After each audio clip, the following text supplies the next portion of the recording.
திருக்கோயிலுக்கு அருகே கடலென காட்சி தரும் கமலாலய திருக்குளம். இந்த குளம் பல கதைகளை தன்னகத்துல வச்சிருக்கு. அதிசய வடிவுடைய வன்தொண்டர் நீராடும் பொருட்டு அந்த கமலாலய குளக்கரைக்கு வரார். அங்கு ஒரு காட்சி அரங்கேறுது. ஒரு வேதியர் குளத்து நீர்ல தத்தளித்து உயிருக்கு போராடுறார். அவருடைய மனைவி 2 பிள்ளையோட கரையில நின்று ஓலமிட்டு அழுறாங்க. அந்த அபய குரல் கேட்டு அங்கிருந்து சிவாச்சாரிய பெருமக்கள் ஓடி வராங்க. நீரில் விழுந்தவரை காப்பாற்றத்திற்கு அவர்கள் முனைந்த போது இடைமறித்த அப்பெண், உங்களில் பாவம் செய்யாதோர் எவரோ அவர் சென்றால்தான் என்னுடைய கணவரை காப்பாற்ற முடியும் அப்படின்னு சொல்லிடுறாங்க. இதனால அவரை காப்பாத்துறதுக்கு யாருமே முன்வரல.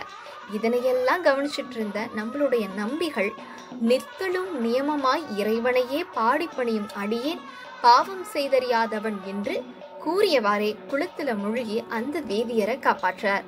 அந்த சமயம் அப்பெண்ணும் வேதியரும் மறைந்து விண்ணிடை அம்மையப்பரா காட்சி அருளினர்.